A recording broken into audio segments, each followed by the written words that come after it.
Helicopter থেকে প্রাণঘাতী অস্ত্র থেকে বিক্ষোভকারীদের উপরে গুলি করার শেখ হাসিনার নিজের মুখে দেওয়া অডিও নির্দেশ এখন আমাদের হাতে। খুনি হাসিনার ক্ষমা নাই। অনেকে বলছেন এটা পাবলিক করতে, সেটা আপাতত করা যাচ্ছে না। মাফ করবেন, আইনি প্রক্রিয়ার কারণে। নিশ্চিন্ত থাকেন, আদালতে এভিডেন্স হিসেবে পেশ করা এবং আদালতের গ্রহণ করার পরে এভিডেন্সটা আপনারা সবাই সেই পিশাচিনীর রক্ত হিম করা নির্দেশ শুনতে পারবেন। আমাদের টিমের অনুরোধ রাখতেই হচ্ছে, এইটা পাবলিক হইলে এভিডেন্স হিসেবে দাখিলের ক্ষেত্রে আইনি সমস্যা থাকতে পারে বলে জানাইছেন ওনারা। তাই আমরা চাই হাসিনার শাস্তি। ওই রেকর্ড পাবলিশ করার জন্য নানা ধরনের চাপ হবে, ট্রল হবে, বলা হবে মিছা কথা বলতেছি, শুনে যাবেন, পাত্তা দিবেন না। আমাদের যে কোর্ট টিম, আমি, ইলিয়াস, মাহমুদ ভাই, সবার কাছেই আছে জিনিসটা। তাই আওয়ামী লীগের উস্কানিতে উতলা হইয়েন না, তবে আশাহত হইয়েন না। তো একেবারে আজকে বিনা জিনিসে ফেরাবো না, খুশি করে দিব শেষে। যেগুলো আদালতে এভিডেন্স হিসেবে দেওয়া হবে না, তার থেকে কিছু শোনাবো, পরে আসতেছি ওই ব্যাপারে। আমি কইছিলাম হাসিনার বাসন নাই, পশ্চিম তারে ছাই দিয়া ধরবে। দেখেন, হিউম্যান রাইটস ওয়াচ প্রতিবেদন দিছে প্রফেসর ইউনূসের কাছে। সেইখানে পুলিশদের নিজেদের ভাষ্যেই প্রমাণ পাওয়া গেছে কতটা নৃশংস হত্যাযজ্ঞ চালানো হয়েছিল। এখানে বলা হয়েছে যে পুলিশ বিক্ষোভকারী ছাড়াও তাদের আশেপাশে বাসাবাড়ির জানলা গেটে দাঁড়ায় থেকে দেখতে থাকা মানুষের উপরে যারা সাক্ষ্য দিতে পারে তাদের উপরে গুলি চালাইছে, যেন কেউ নৃশংসতার সাক্ষ্যটা দিতে না পারে। এই যে এখানে লেখা আছে, পুলিশই বলছে যে এই নৃশংসতা চালানোর নির্দেশ রাজনৈতিক নেতৃত্বের কাছ থেকে আসছিল। পুলিশ অবশ্য নিজের মুখেও বলছে, যেমন ধরেন এই যে এই ভিডিওটা। আমাদের উপর নির্দেশনা আছে, আজকে যদি আপনারা বের হন আমরা কিন্তু ডাইরেক্ট গুলি, আমাদের ব্যবস্থা আমরা নিব। শীর্ষ কর্মকর্তা সিসিটিভি দেখছে, ভিডিও গেম যেমন খেলে এরকম দেখে দেখে দায়িত্বরত কর্মকর্তাদের এমন ভাবে গুলি করার নির্দেশ দিচ্ছিল যেন তারা ভিডিও গেম খেলতেছে। পুলিশের গুলি করার নিয়ম পায়, সেখানে গুলি না করে শরীরের বিভিন্ন প্রধান অঙ্গ প্রত্যঙ্গে সিসার বুলেট ব্যবহার করে গুলি করছিল, শরীর লক্ষ্য কইরা। এমনকি যখন তাদের জীবনের উপরে, মানে পুলিশের জীবনের উপরে আঘাতের কোনো ধরনের শঙ্কা ছিল না। ব্যারিস্টার আরমান র্যাব টিএফআই সেলের আয়না ঘরে বন্দি ছিল, সেই সেলটা আবিষ্কার করা হয়েছে। সেখানে হাজারের উপরে বন্দি থাকতো, অবিশ্বাস্য সংখ্যা। 8টা কবর সেল আবিষ্কার হয়েছে, 3 ফিট বাই 4 ফিট, যেখানে শুধু বসে থাকা যায়, শোয়াও যায় না। অনেক এভিডেন্স নষ্ট করা হইলো। পুরা স্থাপনা বিস্ফোরণে উড়ায় দেওয়ার পরিকল্পনা করছিল জল্লাদেরা, যেন এই এভিডেন্স বাইরে না আসে, ওই দিন যেন ফিরে না আসে হাসিনার দিন। সেটা নিশ্চিত করার জন্য বিশাল কাজ বাকি আছে ভাইরা, এখনই ক্ষান্ত দিয়েন না। অনেকে বলছেন যে সিরিয়াজে 1 মাসে করলো, তা আমরা 6 মাসে কেন করতে পারি নাই? তার উত্তর হচ্ছে, আমাদের পুরো একটা হোস্টাইল প্রশাসনের সাথে কাজ করতে হচ্ছে। পুরাই তো হাসিনার প্রশাসন। বিপ্লবের পক্ষের শক্তিকে দূরে সরিয়ে রাখা হয়েছিল, তাই আমাদের ক্রুশিয়াল শক্তিকে কাজে লাগাতে পারে নাই সরকার। বিপ্লবের শক্তি নানা ধান্দায় ব্যস্ত হয়ে গেছে। তো এই কাজকে ফ্যাসিলিটেট করার জন্য যে প্রভাব, ইনফ্লুয়েন্স দরকার, তেমন মানুষের সংখ্যা তো কম। তবে কাজ হইতেছে, ভরসা রাখেন, সরকারকে নির্বিঘ্নে কাজ করতে দেন। দাবি দেওয়ার নামে অরাজক পরিস্থিতি তৈরি করে সরকারের চলার পথকে কণ্ঠকাকীর্ণ করে দেবেন না। এই সরকার যেন বেশি দিন থাকতে না পারে, এটাই আওয়ামী প্ল্যান, এটা এজেন্সির প্ল্যান। এই এজেন্সিগুলোর উপরে কর্তৃত্ব স্থাপন করা যায় না এখনো তারা স্যাপোটাস করে নানা জায়গায়। ভাই, ফেসবুকে চিল্লায় কাজ হয় না, মাঠে কাজ করতে হয়। সেটা সময় লাগে, এনার্জি লাগে, ঘাওড়াদের দাবরানি দেওয়া লাগে। এই কাজ যারা করতে পারবেন না তারা হুদাই লাগেন না মানুষজনের পিছে। আমার পিছনে লেগে আছে অনেকজন, আর কি লেগেন না, লাভ নাই আর কি, লেগে কোনো কিছু করতে পারবেন না আর কি। আমাদের এই মুহূর্তে করণীয় হইতেছে প্রফেসর ইউনূসের সরকারকে সর্বাত্মকভাবে সহায়তা করা। প্রফেসর ইউনূসকে বলতে হবে যে আপনার উপদেষ্টা পরিষদ পুনর্গঠন করেন, দক্ষ তরুণদের উপদেষ্টা পরিষদে অন্তর্ভুক্ত করেন। দেশের মধ্যে আওয়ামী লীগারদের দাবরানির উপরে রাখার জন্য সব ধরনের কৌশল নিতে হবে। আওয়ামী লীগের পক্ষে যেই কথা বলবে তারই দাবরানি দেওয়া হবে। দেশের বাইরে যারা আওয়ামী লীগের পক্ষে কাজ করতেছে তাদের বিরুদ্ধে আমাদের ফরেন মিশনগুলোকে সক্রিয় করতে হবে। ওই যে সেদিন দেখেছিলাম না, কানাডার একজন আমাদের ভাইদের নাম থাম ছবি টবি দিয়া প্রচার চালাচ্ছে, ওদের নাকি পিটাবে। ওই ইত্তেফাকের নাকি কানাডার প্রতিনিধি। ওই ইত্তেফাকে কানাডার প্রতিনিধি থাকে কিভাবে? ইত্তেফাক ভালো হইয়া যান। হাসিনার লেসপেন্সারি করেছে আপনার মালিক, এখন এই সমস্তকে আশ্রয় দিতেছেন, সামাজিক প্রতিষ্ঠা দিতেছেন। পুলিশে যারা অসহযোগিতা করতেছে তাদের নির্দয়ভাবে অব্যাহতি দিতে হবে। তারপরে সবার সম্পদের খোঁজ নিয়ে টান দিতে হবে। ইন্ডিয়ান সকল ইন্টারেস্টকে, সকল পণ্যকে বর্জন করতে হবে। ইন্ডিয়ার সাথে লটর পটর যারা করতে যাবে তাদের সামাজিকভাবে লজ্জা দিতে হবে। মিডল ক্লাস আর আপার মিডল ক্লাসের মধ্যে যারা আওয়ামী লীগের পক্ষে আওয়াজ তুলতেছে, কাজ করতেছে, তাদের দৌড়ানির উপরে রাখা হবে। সোশ্যাল মিডিয়া ফলো করা হবে। এদের সবার অপ্রদর্শিত আয় আছে, ফাইল ওপেন করেন, কিছু করতেও হবে না, শুধু ফাইল ওপেন করেন, পেটের গু শুকায় জিলাপি ঘুটা হয়ে যাবে। যারা হত্যা করছে আমার ভাইদেরকে, সন্তানদেরকে গুম করছে, পুলিশ, র্যাব, ডিজিএফআই, এদের প্যাকেট করে ফেলতে হবে। বাধা দিতে থাকলে এমন কৌশল না হবে যেন বাধা দিতে না পারে। আমার কাছে কৌশল আছে, ওই জাউরামুর স্ট্র্যাটেজি আছে, শিওর শট। হ্যাঁ, সোহরাদ্দির বডিগার্ড, ওই যে হ্যাঁ সোহরাদ্দির বডিগার্ড ওই কি ছিল, ভদ্রলোকের সাথে ভদ্রতার, জাউরাদের সাথে ডাবল জাউরামি, নাহলে আপনি গেলে মরছেন। আমি সেটা ফলো করি। ইন্ডিয়ার এখন মূল প্ল্যান হইতেছে প্রফেসর ইউনূসকে সরানো। প্রফেসর ইউনূসের ব্যাপক আন্তর্জাতিক গ্রহণযোগ্যতার জন্য বাংলাদেশে ইন্ডিয়া কিছুই করতে পারতেছে না। প্রফেসর ইউনূস ইন্ডিয়ার গলার কাটা হইয়া দাঁড়াইছে, এই কাটা সরাইতে চাইতেছে ইন্ডিয়া। এই জন্য নির্বাচন দিয়ে সরে যাওয়ার চাপ তৈরি করতেছে, যেন বাংলাদেশকে আবার দখল করতে পারে ইন্ডিয়া। বাংলাদেশের রাজনৈতিক দলগুলো না বুঝা আওয়ামী লীগের সাথে আনন্দ চিত্তে ইন্ডিয়ান এই পরিকল্পনা বাস্তবায়নের জন্য কামলা দিয়ে দিতেছে। মনে রাখবেন, প্রফেসর ইউনূসের অকাল বিদায় মানে ইন্ডিয়ার পুনরায় বাংলাদেশের তালুকদারি বহাল। এই জন্যেই ফেব্রুয়ারিতে আওয়ামী লীগ কঠোর আন্দোলনে যাবে বলছে। আর বিএনপি নাকি সরকারকে সঠিক পথে আনতে আন্দোলনে নামবে। কোন পথে গেছে সরকার? কোন বেপথে গেছে সরকার? সঠিক পথ মানে কি? তবে আওয়ামী লীগ বিএনপি একই সাথে আন্দোলন করছে, দেখেছেন তো? একই সময় আলহামদুলিল্লাহ দুই রসুনের এক জায়গায়, এটা বুঝাতে পারছেন তো? বিএনপি চায় আন্দোলন, আওয়ামী লীগও চায় আন্দোলন। বাহ, কি মজা!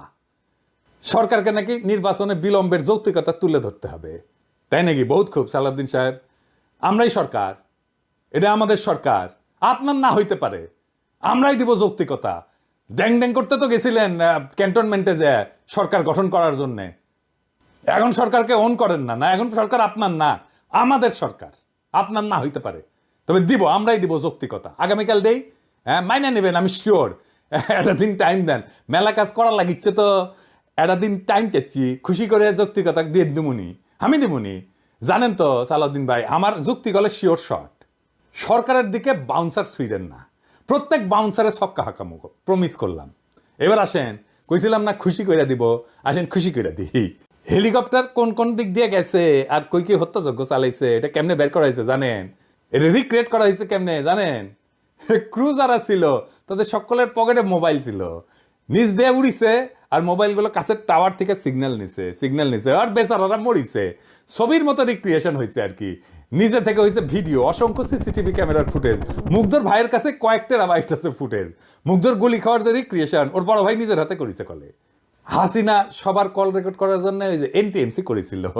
5 তারিখ সন্ধ্যায় পুরা রেকর্ড ডিলিট করার নির্দেশ দিছে এক ব্রিগেডিয়ার জেনারেল।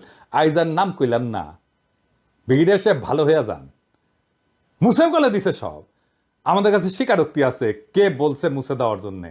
আদালতে দাখিল করা হবে এমন সাক্ষ্য প্রমাণ নষ্ট করার জন্য জেনারেল সাহেব আপনি আদালতে উঠবেন, লিখে রাখেন। তবে সেই সব রেকর্ড উদ্ধার হয়েছে আলহামদুলিল্লাহ। সমস্ত টেলিফোন কল টেরাবাইটের পর টেরাবাইট, ওই সময় ডিটেইল অন্দরমহলের ঘটনার ছবির মতো রিক্রিয়েশন করা সম্ভব হইতেছে। আমি শুনেছি একের পর এক। প্রথমে শুনেছি দরবেশ বাবার কল রেকর্ডগুলা, এই যে খুচরা কল রেকর্ড, ছোট ছোট ছোট ছোট মেলা কল রেকর্ড প্রচুর। এর মধ্যে অনেকগুলো এভিডেন্স হিসেবে ইউজ করা হবে, তো যেগুলো আমরা এভিডেন্স হিসেবে ইউজ হয়তো করবো না সেগুলোই শোনাই। হ্যাঁ এজিৎ সাহেব শুনান না কয়টা। স্যার স্যার ওরা আবার আসছে এটা করতে, তো এর মধ্যে আর্মি নাকি একবার ছিল তখন এখন কি অবস্থা হয়েছে ভাই? আমার তো ডিটেল দরকার নেই, এখন কি অবস্থা হচ্ছে 100+ লোক দরজা ভেঙে ভেতরে ঢুকছে, গেট ভেঙে মেইন গেট। এখন হচ্ছে ওরা আগুন দিচ্ছে আমাদের র মেটেরিয়ালস গুলোতে। আর্মি আসে মেল নাই? জোনের আর্মি তখন হয়তো একবার আসছিল, বাট ওরা আবার চলে গেছে। এখন নতুন হচ্ছে বাঞ্চ আসছে, এখন নতুন করে হচ্ছে আবার জড়ো হয়েছে আর রাইট নাও। শাকিল ওখানে কি অবস্থা? ওখানে ইন্ডাস্ট্রিয়াল পার্কে? হ্যাঁ ওখানে ওই খাতারের ওখানে ওরা স্টে করতেছে, আর মাঝে মধ্যে ড্রোন পাঠাচ্ছে উপর দিয়ে, এবং এখন একটু পিছনে হটে আছে বাট স্টে করতেছে ওখানে এখনো। এই মাত্র কথা বলবো যে এখনো ওই ওরা স্ট্যান্ড নিয়ে আছে যে সুযোগ পেলে আবার ঢুকবে। জি জি স্যার। হ্যাঁ শাকিল স্যার সালামালাইকুম স্যার, আপনি কি অবস্থা পিপি? আলাউদ্দিনকে চেষ্টা করতেছিলেন, পিপি কিছু ভাঙছে ভিতরে।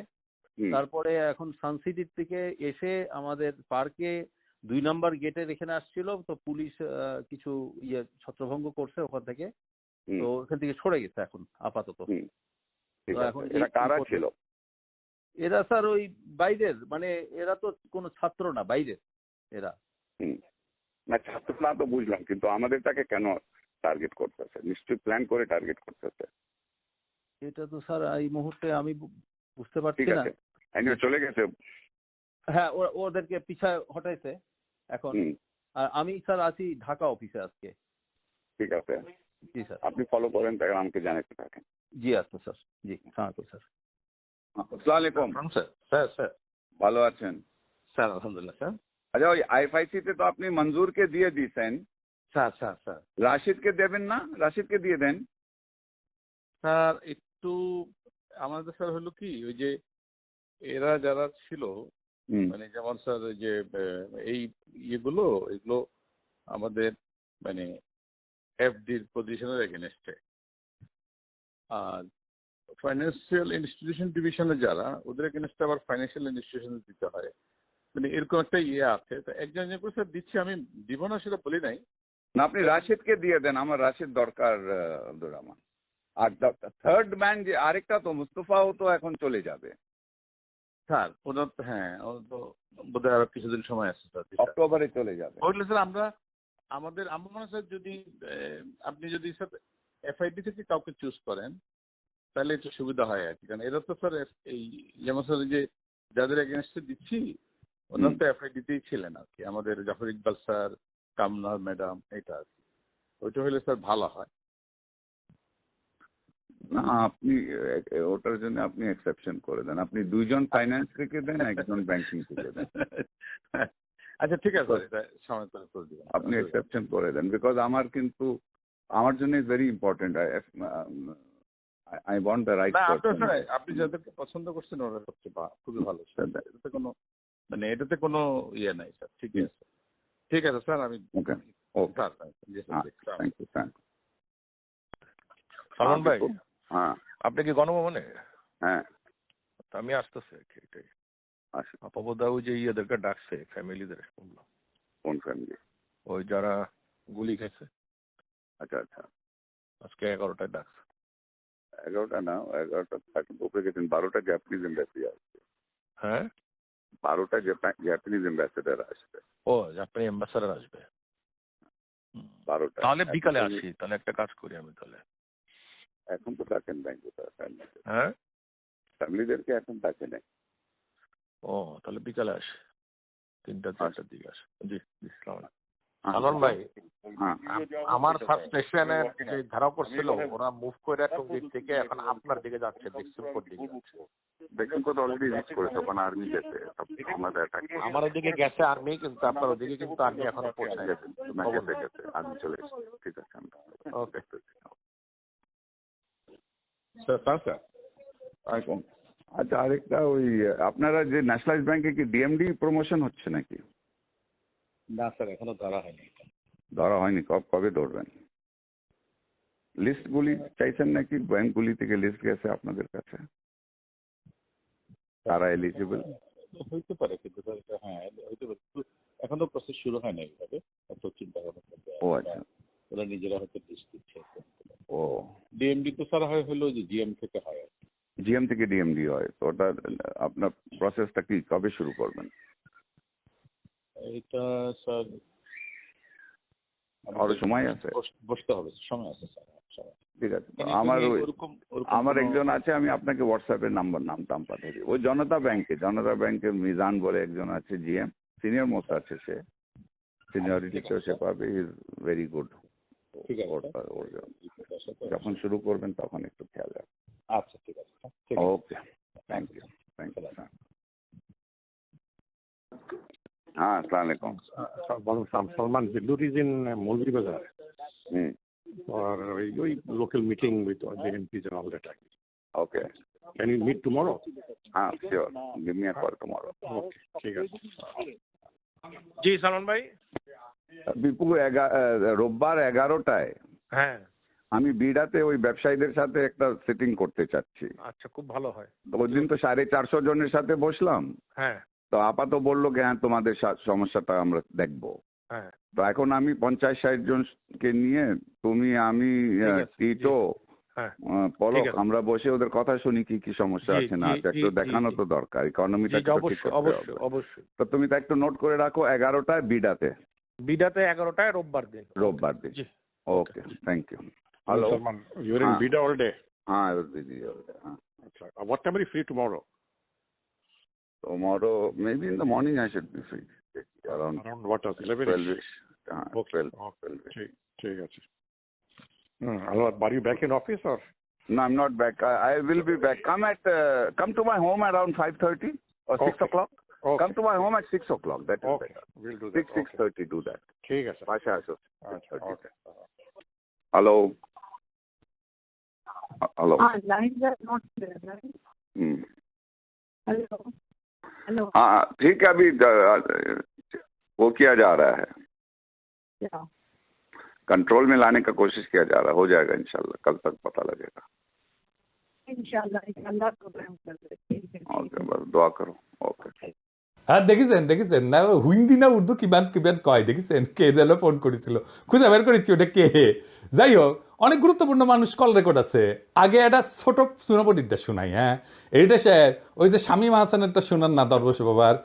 এই শামীম হাসান কে জানেন? আগে আগে শুনে নেন, আগে শুনেন। ওই যে venture capital and private equity association of বাংলাদেশের সভাপতি, ভিসিপিআব কয়। ওই আবার association of software and information services বেসিসের সভাপতি ছিল, জয়ের নাকি পার্টনার ছিল বিজনেস। আগে শুনেন তার আলাপ। আসসালামু আলাইকুম স্যার, আমি শামীম বলছিলাম। কোন শামীম? শামীম, আমি ওই ভেঞ্চার ক্যাপিটাল অ্যাসোসিয়েশনের প্রেসিডেন্ট, বেসিসের পাস্ট প্রেসিডেন্ট স্যার। একটু গাইডেন্স নেওয়ার জন্য ফোন দিলাম স্যার। আমি এইমাত্র এফবিসিসিআই, বেসি সবার সাথে কথা বললাম। আমাদের তো স্যার একটু এখন মানে ব্যবসায়ী সমাজ থেকে বিবৃতি দেওয়া, তারপর কারফিউ উঠলে শান্তি সমাবেশ করা, আমাদের একটু স্যার সবার তো অ্যাক্টিভ হওয়া দরকার স্যার। তো করেনি এগুলি।